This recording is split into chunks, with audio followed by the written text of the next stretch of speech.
my parents said. You're useless, just like your uncle, and laughed while packing for vacation. I just nodded. 2 weeks later they returned and found out what I did with the house. They were halfway through zipping up their suitcases when my dad turned to my mom, grinning like he just nailed a punchline on late-night TV. You're useless, just like your Uncle Dave, he said, nodding toward me without looking directly at me. Maybe we should just leave the house to the raccoons. They might be more helpful. Mom snorted, doubled over in laughter, and tossed a beach towel into her open suitcase like it was the funniest thing she'd heard all week. I stood in the doorway with a cup of coffee going cold in my hand, staring past them into the sunlit hallway. They didn't notice the way I clenched my jaw. Or maybe they didn't care. That moment didn't hurt the way it should have. Not anymore. After 22 years of that kind of talk, your skin either thickens or it splits open. Mine had calloused in all the right places. They called it tough love. I called it emotional erosion. They always saw me as the disappointment in the family. Too quiet. Too soft. Too much like Uncle Dave, my mom's older brother who lived off-grid in the mountains of Idaho and ran a tiny carpentry business out of a barn with no Wi-Fi. The family pariah. The conspiracy theorist. The weirdo who talked to trees. But he was also the only one who'd ever listened to me. I remember being 10 years old, coming home with a drawing I was proud of, one of those weird, imaginative pieces only kids can make, and my dad saying, "Art's not going to pay your rent, kid." My mom followed up with, "Why can't you be more like your cousin Jared? He already knows he's going to study law." Even back then, I didn't have the vocabulary to call it what it was, but I knew what it felt like, unwanted. So when my parents tossed that final insult over their designer luggage and high thread count travel pillows, something in me finally shifted. Not like a snap. Not like a burst of anger. It was quieter than that. More surgical. I nodded slowly. "Sure," I said, voice even. "I'll watch the house while you're gone." They barely acknowledged it. My mom tossed me a dismissive, "Just don't mess anything up," before clicking her sunglasses into place and wheeling her suitcase toward the door. 2 weeks in Bora Bora!" my dad shouted, raising both arms like he just scored a touchdown. "Not a single thought about bills, or yard work, or—" He turned back and jabbed his finger in the air at me. "Babysitting grown children." I smiled. A tight, tiny smile. Have fun. Because I knew something they didn't. And that knowledge had been sitting quietly in a manila folder in the back of my desk drawer for 6 months. Signed papers. Forgotten deeds. A transfer clause buried so deep in county records even a clerk had to squint to find it. They thought I was useless. They were about to find out how wrong they were. It started 6 months earlier, on a rainy Thursday afternoon. I had just come home from a job interview, another one where the manager smiled politely, nodded too much, and sent the dreaded, "We'll be in touch" email before I even made it to my car. I slumped into the couch, pulled out a half-eaten burrito from the fridge, and flipped through channels I couldn't afford to keep subscribing to. Then my phone rang. It was Uncle Dave. His calls were rare. Not because we weren't close, but because he hated phones. Said they were pocket-sized microphones for bored bureaucrats. But that day he called. "Hey," I said, already curious. "You busy?" he asked, skipping any sort of greeting. "I need you to come up here this weekend. Is everything okay?" There was a pause. "Let's just say I found something your parents never wanted you to know." That was all it took. I drove up the next day. Dave's cabin was tucked into the side of a hill like it had grown out of the dirt. No plumbing, a wood stove, solar panels strapped together with duct tape. It smelled like pine, sawdust, and coffee. It felt more like home than anywhere I'd ever lived.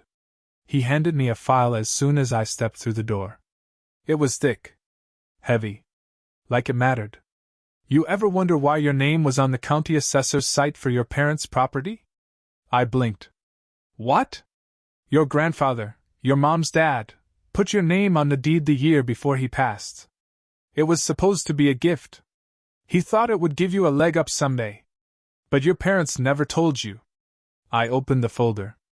Inside, deed transfer papers. Copies of legal notices. A scanned signature from my grandfather with a note in his shaky handwriting. For my grandson Ryan. So he always has a place to belong. I sat down like the air had left the room. They didn't want you to know, Dave said, voice low. They filed a living trust after he died, trying to overwrite his wishes. But he never revoked the original transfer. You're still on the title. You're a legal partial owner of that house.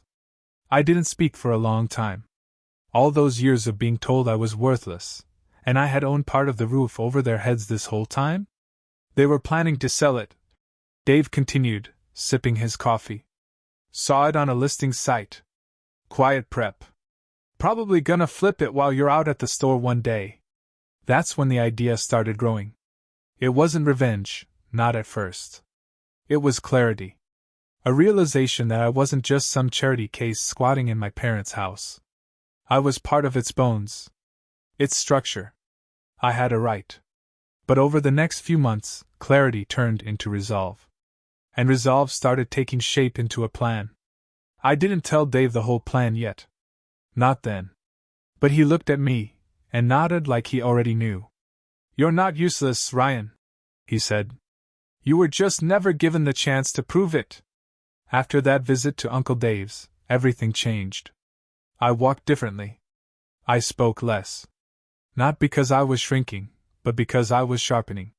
Every condescending remark from my parents, every scoff at the dinner table, every backhanded compliment about how I finally did the dishes without being asked. I logged it away, not as pain, but as fuel. They didn't notice the change. Or maybe they did and mistook it for more of my lazy mood swings. That was their go-to phrase. Lazy. Always lazy.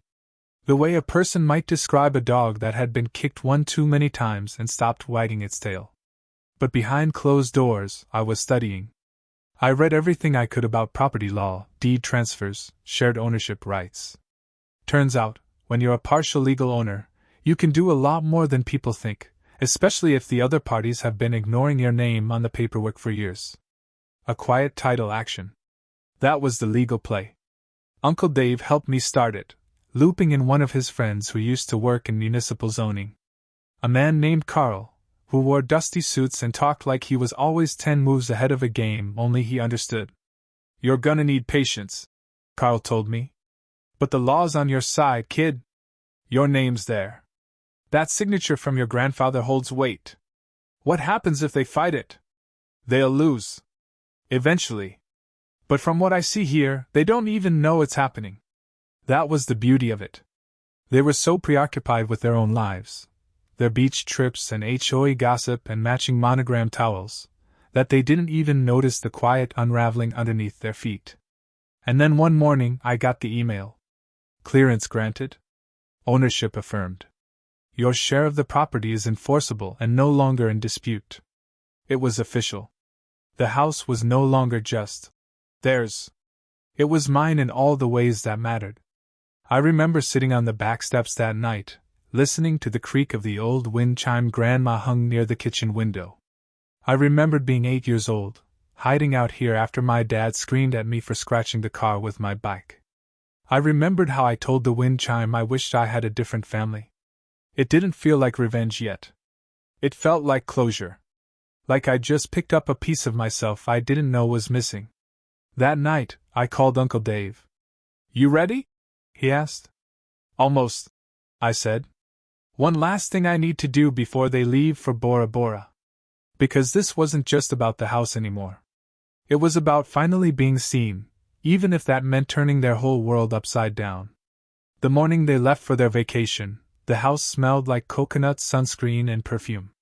They were giddy, actually giddy, arguing about which restaurant to book for their first dinner in Bora Bora while tossing luggage into the back of the SUV. I sat at the kitchen counter, eating a piece of toast like I wasn't about to change everything. Don't forget to water the succulents, my mom called out, adjusting her oversized hat in the mirror by the stairs. And please don't touch the thermostat this time. My dad leaned into the hallway, keys jingling. And for the love of God, Ryan, don't let your weird uncle stop by. Last thing we need is the neighbors thinking we're harboring survivalists. They both laughed again. A private joke, like always. I forced a smile and gave them a thumbs up. Got it. No, Uncle Dave. No touchy the thermostat. Water the plants. Be useless quietly. They didn't even register the sarcasm. And then they were gone. I waited a full hour after they left, just in case they forgot something and came back. When I was sure the street was quiet, I stood in the front doorway and exhaled. The silence was sharp. The kind of silence that lets you finally hear your own thoughts without static. I opened the drawer where I had placed the letter. Not a spiteful note, not some dramatic manifesto, just a simple legal notification that the property they had ignored me over for years had been repurposed. That the house, while still technically standing, no longer belonged to them. They'd never noticed the documents I'd filed. Never noticed the quiet contractor visits Uncle Dave and I organized on weekends while they were at country club dinners. Never asked why the shed had been cleaned out, or why the basement lock had been changed. They didn't care about the house beyond its value. They never had. But now it was going to be something entirely different. I called Uncle Dave that night. It's time. Community center? He asked, voice low. Exactly. We had everything lined up. Permits. Architect sketches. A nonprofit waiting to take it over, an organization that helped teens aging out of foster care find transitional housing and life skills. The kind of help I could have used when I felt invisible in my own home. You're sure about this? Dave asked. I looked around the living room, at the photos of Jared in his college football jersey, the portraits of perfection I'd never been invited into. I'm sure. And the best part? They wouldn't be able to undo it. Not legally. Not financially. They could scream. They could threaten. But the transfer was done. And all that was left was the confrontation. 2 weeks later, their Uber pulled up right on schedule. I was already there, sitting on the front steps of what used to be our house, but now looked completely different. News signage had gone up the day before. The siding had been painted. The mailbox gone. Their world unrecognizable in the quietest, most devastating way. Mom got out first, dragging a suitcase. She blinked up at the porch. Then Dad stepped out, shades still on, pulling his phone from his pocket. What the hell? Their faces twisted in unison as they took in the news sign out front. Harbor House Community Initiative. My dad's voice broke the silence. Ryan, what is this? I stood slowly, hands in my jacket pockets. Welcome home, I said. Well, not your home anymore. My dad dropped his suitcase on the sidewalk like it had betrayed him. What the hell are you talking about? He snapped. Where's the door? Where's the porch swing? It's gone, I said. All of it. Gutted. The house is being repurposed. Mom stepped forward, blinking fast. Ryan, stop being ridiculous. Where are our keys? I pulled a slim envelope from my jacket and handed it to her. This is your official notification. You can read it. Or don't. It's already been filed. She opened it with trembling fingers. As her eyes scanned the first paragraph, her jaw slackened. My dad ripped the paper from her hands. His voice turned sharp. You think you can just steal our house? Is this some sick joke? I didn't steal anything, I said, calm as I'd ever been. I followed the law. Quiet title action. Deed enforcement. You ignored my name on that paperwork for 20 years. He laughed, but it wasn't real. It was the desperate kind people do when they're 2 steps behind a punchline that already landed. You're bluffing. This won't hold up in court. It already has, I said. 6 weeks ago. And just like that, his smirk died. My mom's voice cracked as she stepped closer. But why would you do this to us? I tilted my head, not in anger, just in quiet disbelief. You really don't know? Neither of them said a word. For years, I began. You called me a burden. Lazy. Worthless. You compared me to Uncle Dave like it was an insult, when he's the only one who ever showed me any decency. My dad opened his mouth, but I cut him off. You never once asked what I was good at. You never saw me. You laughed when I was in the room, like I was a stranger renting space in your lives. I gave you food. A roof. My dad muttered. You gave me 4 walls. I said. But you never gave me peace. They both looked like they'd been slapped, not because they understood, but because I wasn't backing down. I didn't do this to hurt you, I said finally. I did it to free myself. My mom sank onto the steps, envelope still clutched in her hand like it might change if she just held it long enough. I could see her trying to piece it together, how her useless son had outmaneuvered them. Legally. Quietly. Completely. My dad was still standing, fists clenched, eyes darting like he was looking for a loophole in the landscaping. You don't get to do this, he finally said. I took a slow breath. I already did. We built this house. No, I interrupted. Grandpa built this house. You treated it like an investment. He treated it like a legacy. One that he left to me. He blinked. That part he hadn't known. His signature's on the transfer. He gave me his share before he died. You could have contested it years ago, but you didn't even notice. You're lying. My mom whispered, still staring at the envelope. Uncle Dave stepped out from around the side of the building, arms crossed, calm as ever. His presence was quiet but grounding, like the trees behind him. She's not lying, he said. I was there when Dad signed it. You were too busy planning the kitchen remodel to read the fine print.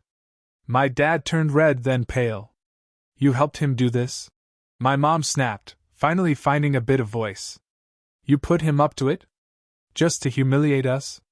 No, Dave said, stepping down beside me. I gave him the truth. You gave him silence. She stood, her face tight with something between disbelief and betrayal. This is still our home. I shook my head. It was. And I'll always be grateful for what this place gave me, even if it wasn't love. But it's not yours anymore. The paperwork is done. The center opens next month. My dad scoffed. What center? I turned and gestured toward the new sign out front. Harbor House Community Initiative. It's going to help kids who grew up the way I did. Ignored. Undervalued. Shoved into corners and told to stay quiet. My dad stepped forward like he wanted to tower over me. This is revenge. No, I said softly. This is reclamation. There was a long silence. A kind I had never heard in our family before, not the simmering, passive-aggressive silence of disappointment. No. This was the heavy kind. The stunned silence of 2 people being forced to see someone they thought they'd buried years ago. Someone they thought couldn't rise. My mom's hands trembled. Where are we supposed to go? I didn't gloat. I didn't smile. There's a check inside that envelope. Your share of the equity. I made sure you weren't left with nothing. But you'll have to find somewhere else to build your next chapter. For God's sake, Ryan. My dad growled. We're your parents. I looked him straight in the eye. And for 22 years I was your punchline. They didn't have anything left to say. I think deep down that was the first time they truly understood the difference between power and control.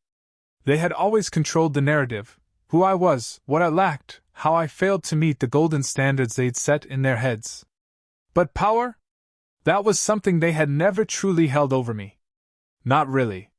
And now, stripped of their titles, stripped of the house and the pride that came with owning it, they were just people. 2 people standing on a sidewalk, displaced by the same child they dismissed for years. They moved slowly, almost dazed, toward the rental car they'd arrived in. My dad popped the trunk mechanically, like he wasn't even fully aware of what he was doing. My mom hesitated by the door, glancing one last time at the front porch.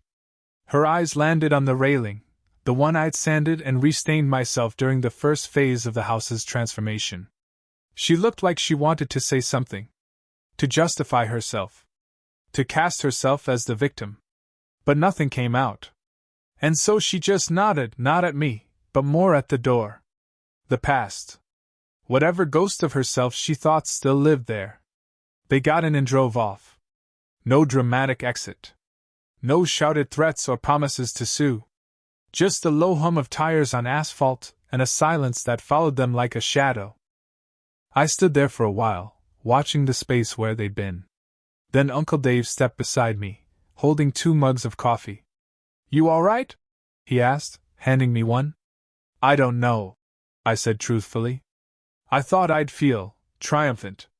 And I just feel done." Dave nodded. "That's what peace feels like, kid. It's not loud." We sat on the porch for a while, sipping quietly. Birds chirped from the trees Grandpa planted years ago. The wind carried the scent of fresh lumber from the construction zone around back. Inside, volunteers were already painting the rec room. One of them, a girl named Janelle, had aged out of foster care just 2 months earlier. She waved when she saw us, smiling like she belonged. And I smiled back. Because someone finally did. Dave leaned back in his chair, sipping slowly. "They'll tell themselves a different version of this, you know. You'll be the villain in their version." "I can live with that," I said. "At least I'm the author now. I come by the house sometimes still. Not to haunt it, just to sit out front and remind myself that the past doesn't live here anymore.